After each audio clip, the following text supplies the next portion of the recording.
Do you remember when YouTube was fun? Back before everything got so negative? Now it feels like there's always some new creator getting caught up in drama, sucking out all the fun. If you feel that way, you're not alone. For a while, MrBeast was the wonder child of YouTube, until it all fell apart, and creators started pumping out tons of videos sharing just how bad he was. It felt like you couldn't escape the negativity, which got me wondering, is drama content ruining YouTube? To find out, I set out on a mission. I learned about how content spreads, why creators post so much, and why this industry is so profitable. And after looking into it, I'm worried that it might be too late to fix this problem. This question started a couple months ago when I was scrolling on Twitter. At the time, it seemed like every other tweet was talking about MrBeast. It started when one of his team members, Ava, was accused of some horrible things. But then Jimmy's videos were faked. The results were rigged. He was hurting his community. He was a sociopath. His game show was failing. Now, I've been using the internet for a while, and I've seen a handful of creators getting canceled for things they've done. But the whole time I was worried, because this MrBeast drama felt different. That led me to a big question. What was the end goal behind posting about MrBeast? Now, I know that with drama content, normally the goal is to bring attention to the bad deeds and encourage accountability. But this was not accountability. Because when the first videos talking about Ava Tyson went out, things got weird. The creators who broke the news started going heavy on offense, demanding that bigger creators talk about the news before the full story had even developed. I seriously couldn't understand what I was seeing. Creators were getting called out for not talking about drama. But since when does not reporting on something make you the enemy? That's when I had a hunch. Let me show you. Okay, let me paint you a picture real quick. Wait, I promise it's a really good drawing. This right here is the trend cycle. Even though it looks like a wild roller coaster, this is what is behind all drama content. Let me show you how it works. The cycle kicks off when someone breaks the story, sharing the news with a very small audience of people. This is early days, way before the smaller details start coming out. But very slowly, that small audience starts telling people, and the story starts to grow.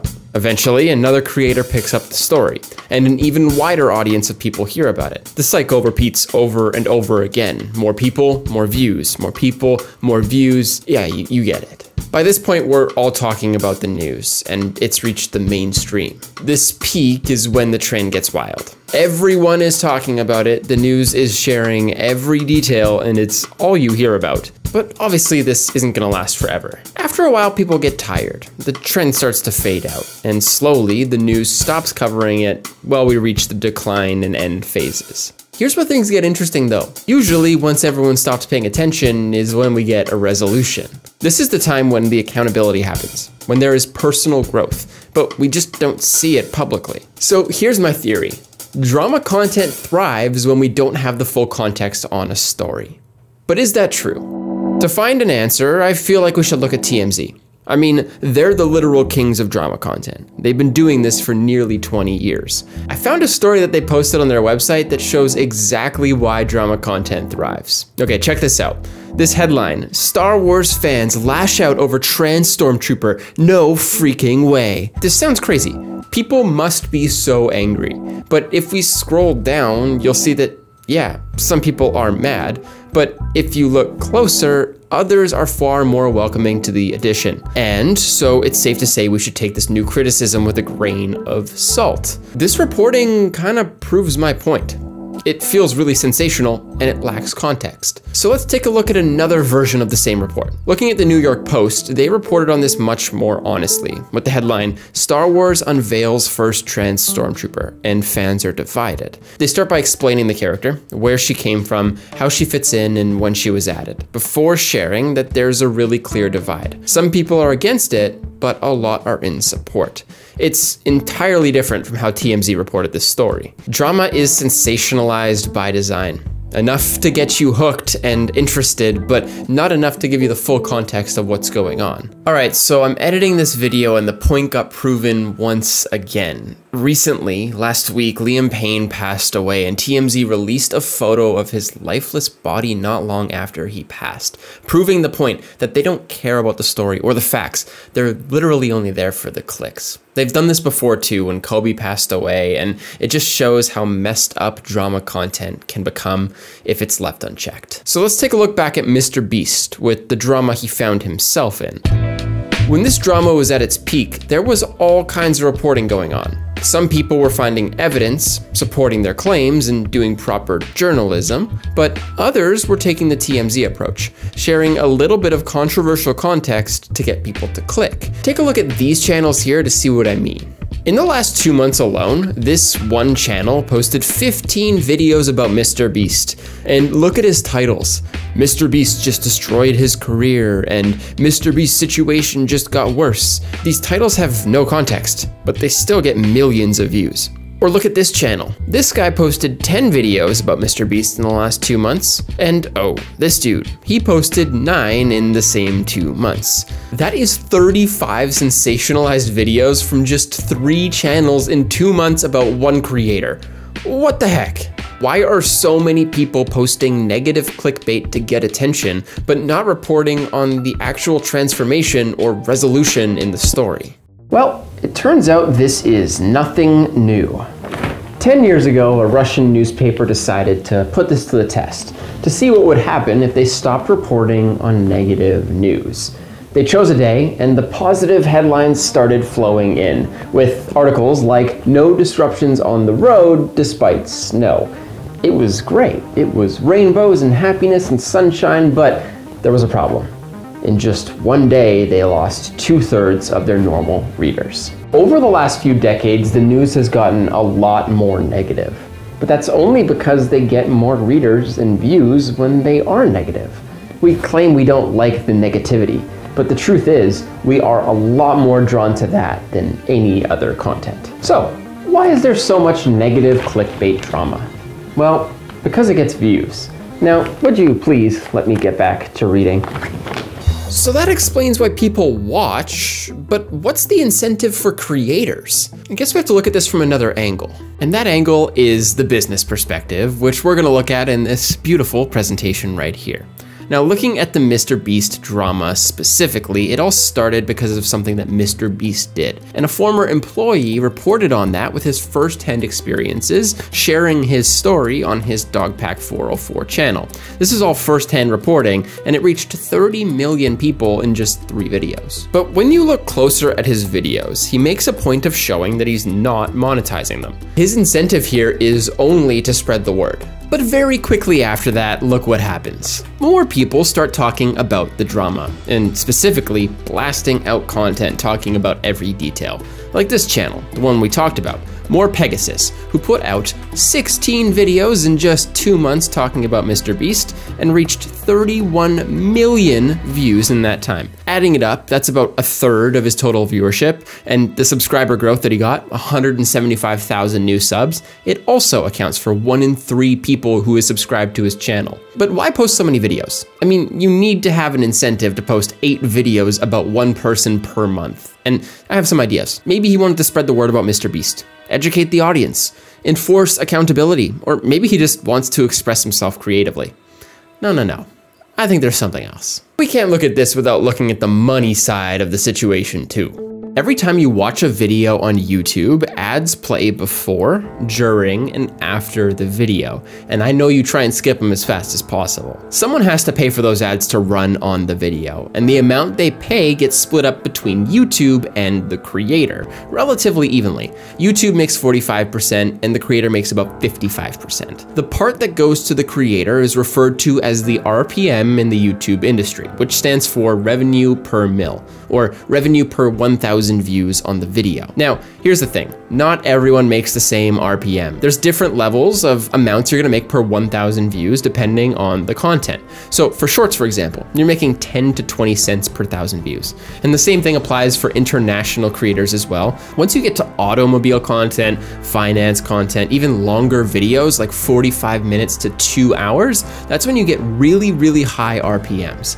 But we wanna focus on drama. That's anywhere from $3 to $5. Now, this is where I come clean. I've actually made drama videos in the past, and they can make decent money on YouTube. Some of mine made around $5 per 1,000 views, but I'll get back to that in a minute. Now, let's revisit our friend MrBeast here. Assuming that he makes around $2 to $5 per 1,000 views, that's anywhere from $62,000 to $156,000 on these videos, which breaks down to $30,000 to $78,000 per month for the last 2 months on MrBeast's name alone. Whoa, that's a lot of money. That's like what a lot of people make in a year in a single month. But just you wait, because you know how I mentioned that you can have ads that play in the middle of the video as well? Those are called mid-rolls, and creators can control where they go. So on a longer video, you can add more mid-roll ads. The longer the video, essentially, the more you're gonna make, the higher the RPM. And if you look at MrBeast's videos, 21, 19, 19, 19, 22, 15, 15, 17, they only have to be 8 minutes to have mid-rolls. So there's a high chance he's adding even more mid-rolls to these videos and getting even higher RPMs. So why post so many videos? Money. That's the answer. Drama content is a great way to get a ton of views and revenue pumping in. I mean, look at all the creators in the space. There has to be a reason that they're doing this so consistently. But here's why the business model is so insane, because MrBeast was just one piece of the puzzle of all the videos he's uploaded in the last 2 months. If you look at MrBeast's channel, he has 300 million subscribers. So if you can capture just 1% of his audience and get them to watch your video, you're gonna get 3 million views, which is crazy. And to be honest, Pegasus got way more than 1%. His highest viewed video has like 7 or 8 million views, so it's like 2% of the audience. But then when you layer in other creators like KSI and Logan Paul and everyone else I talked about, and you capture 1 to 2% of their audiences, that's a lot of people you can reach. This is a winning model because you can keep capturing small sections of everyone's audiences until you're getting tons of views on every video. There's always some drama going on in the creator space, and it makes for a goldmine of content. Not to mention that there's a huge financial incentive to report on every story that comes through. This is a crazy business model. This sounds like a great recipe for millions of dollars, but there's also a huge problem here. So one of the channels that reported on the MrBeast drama was this guy named Blocky, and he's a relatively small channel, but he made a video about MrBeast that got 460,000 views, which is crazy. That's a lot of views. But here's the thing, if we actually look at some data here, he's gotten 547,000 views in total, and that one video accounts for 84% of his total channel viewership. That's crazy. So what happened after he posted this video, right? That must have brought in a ton of new audience to his videos. Well, no. The next video he posted got 298 views. What the heck happened here? Well, the truth is, if you look, he's a Minecraft creator. He's not a drama channel, he's not a MrBeast fan channel, he's a gaming channel. So when he posts this video about MrBeast, and it does so incredibly well, it doesn't really translate to his audience because they don't care about the content he makes. They care about MrBeast. They're MrBeast fans, they're not Blocky fans. So after all that success, it really never went anywhere. This is a sad example of what happens with drama creators, because the audience that watches these videos isn't invested in you or what you have to say. They're just looking for their next fill of drama, that little dopamine hit when someone else gets called out. Wait a minute though.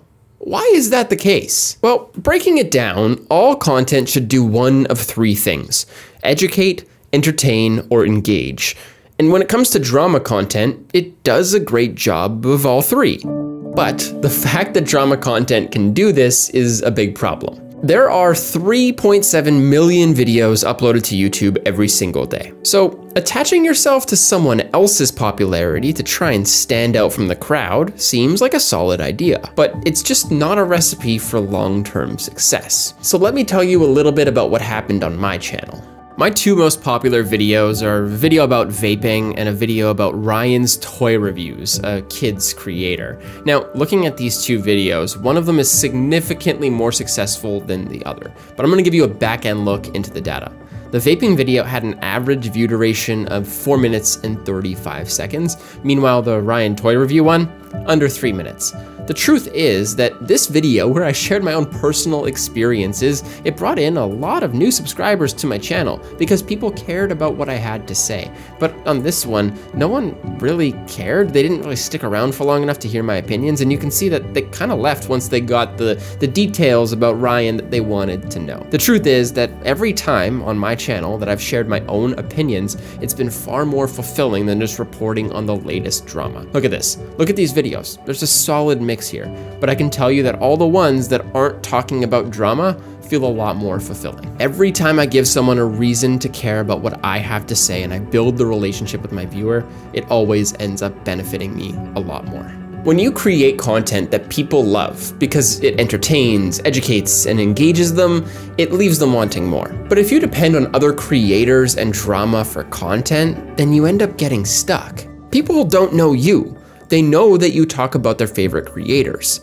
You're just a way for them to get updates. If you want to build a long-term career on YouTube, you need to be unique and share your own ideas. And most importantly, build a relationship with your fans, because that's what lasts the test of time. Now that we know all of this though, I think it's time we get back to the big question of this video. Why is drama content becoming so dangerous? Truthfully, it comes down to the motivations. We've seen that drama content can bring in a ton of money very fast for the creators, potentially even thousands of dollars per day, as long as you're on top of the gossip and pumping out the videos fast to beat the trends. But that's the problem. Drama creators will push out the latest story without taking the time to let the facts develop, because they need to steal their share of the revenue and the audience before it gets too saturated. But this doesn't encourage people to learn more about the accountability and the problem at hand. It's really nothing more than rage bait that satisfies our craving for negativity. So add in all the competition and YouTube starts to feel really negative. So now add in all the competition for all these drama creators and suddenly YouTube starts to feel very negative. The reality of the situation is that there's the same amount, if not less, drama actually happening online than before. It just feels like more because there's more people talking about it. But it truthfully does scare me what I saw on Twitter a few months ago. When drama creators start attacking the ones who are taking the time to report properly, following journalistic standards and ethics, it gets messy. We need accountability. But that only comes from getting the facts right and reporting the full story. When drama creators demand videos get posted, it's not to bring accountability. It's not to help out. It's to create more drama, to push for the story to grow and expand the story to a wider audience, all in pursuit of a little bit more profit. If you're looking to grow and scale your own YouTube channel or business, let me know. You can book a one-on-one call with me down in the description. But hey, if you just want to stick around, feel free to subscribe for more videos just like this about creators, and check out this video to see what happens on the other side of the drama content. See you next week.